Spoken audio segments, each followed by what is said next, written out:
Whoa, whoa, whoa, whoa, whoa, whoa, whoa. Let me just correct a couple of things you said there.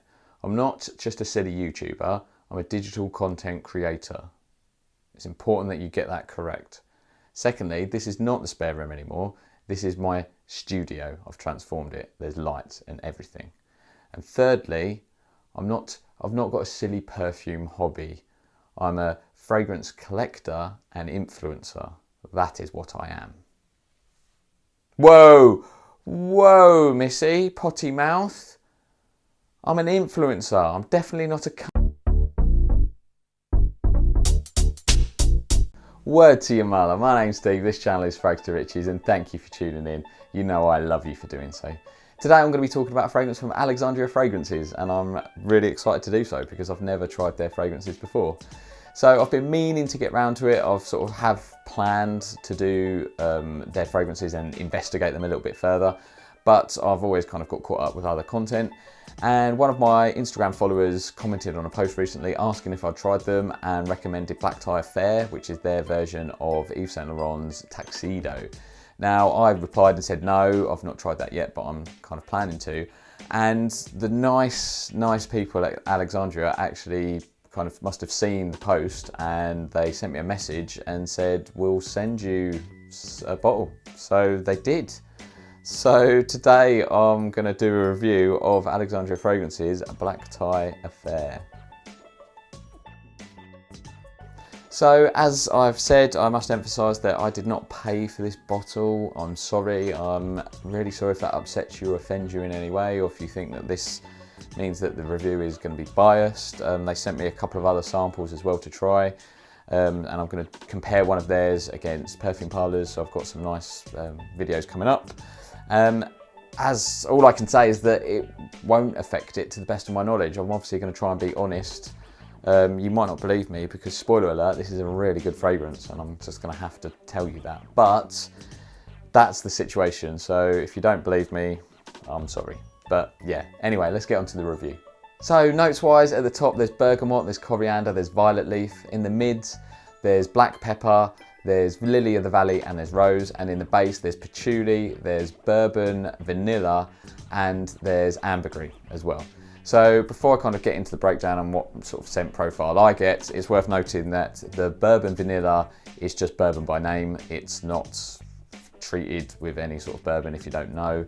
I actually looked that up, but you know, just in case, because strangely enough I do kind of get almost like a rich booziness from it, but it's certainly not from the bourbon vanilla. It's just a type of vanilla. And also the ambergris, I'm going to say now as well, often ambroxan is used as a sort of replacement for that to kind of get that effect, and I don't get any ambroxan type accords. It's a lot nicer than that to me anyway, and a lot more natural, so don't get put off by those notes. So what do I actually get from this fragrance?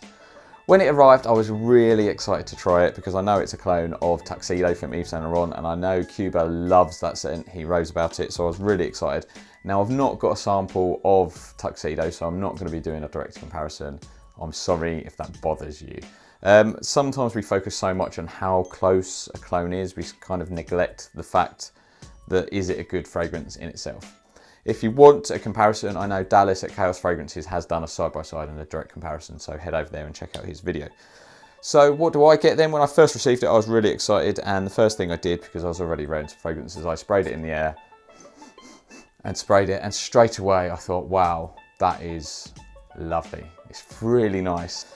That was kind of spraying it in the air, and it was just straight away, it was lovely. And then when I actually come to wear it, and I sprayed it on my arm, what I will say is I find the opening 5 minutes were not as nice as when I first sprayed it in the air. So that might be something to realise as well, that you might get the sillage might be nicer than smelling it directly from the skin.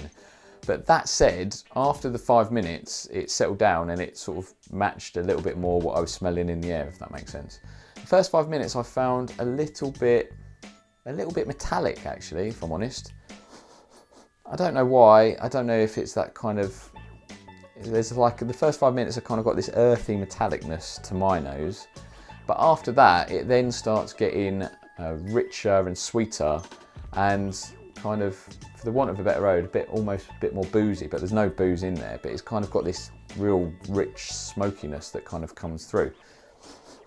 I think the sweetness must come from a blend of the florals, like the lily, the valley and the rose in the mids, and then with the vanilla, just to kind of give it a sweetness. But it's not, I wouldn't necessarily say it's a, you know, it's not, vanilla's not prominent, it's not a real creamy vanilla.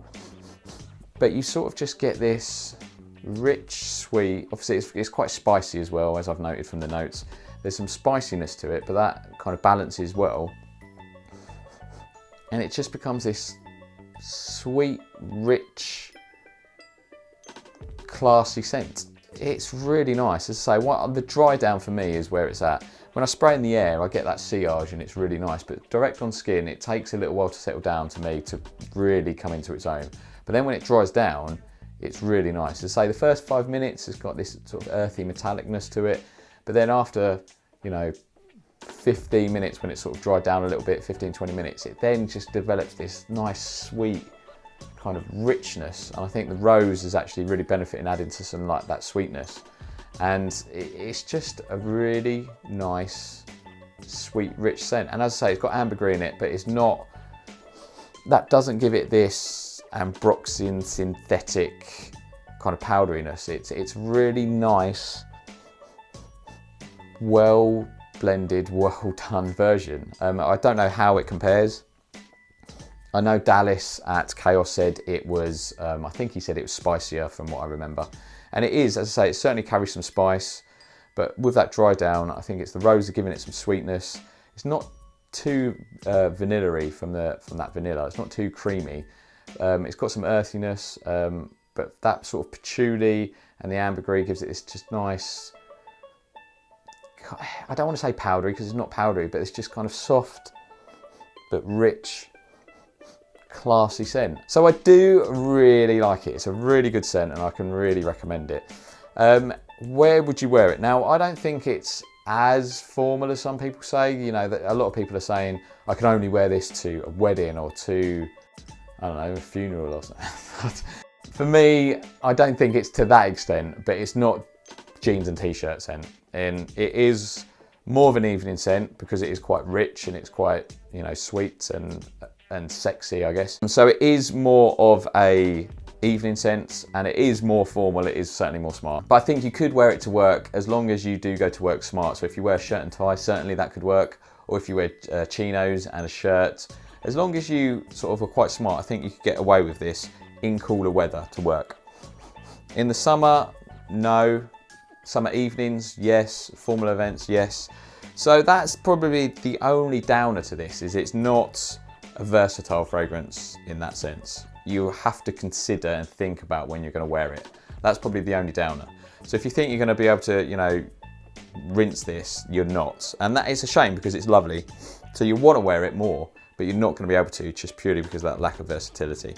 But when the time is right, you'll smell good. Performance is good too. On me, it sort of performs a lot like an EDP, if I'm honest, where it's not a beast projector, which is good because I wouldn't want it to be. Because of that, it's quite a strong, as I say, rich type scent. So I wouldn't want it to be a big beast mode projector. It's not, it kind of wears like an EDP. It wears fairly close, but you do certainly get wafts throughout the day, so you can smell it. And other people will definitely be able to smell you if they're in close vicinity. But fortunately, you're not going to choke out a room, which I think is good. The longevity is really good. I easily got a full day out of this. I wore it to work. Again, I sort of dressed quite smart to work, so I kind of got away with it, and it was slightly cooler weather. So I wore it to work and I could smell it throughout the day. I was getting wafts, and when I got home, I could still smell it and I could still get wafts of it. So it certainly performs. It'll last most of the day, or in reality, most of an evening or an event or ceremony that you're going to when you're going to wear this. So those are my thoughts on Alexandria's Black Tie Affair. It does lack some versatility, but when the time is right, it is a great fragrance and I can recommend it quite wholeheartedly. Thank you for watching. Let me know what your favourite Alexandria fragrance is. I'll be intrigued to know because I'm going to certainly try out more. I've got a few samples to try, so look out for those in the future. Do please comment, like, subscribe. As I say, let me know what your favourite from the House of Alexandria is. I'd really like to know. Thank you for watching once again, and I will see you for the next one. Much love.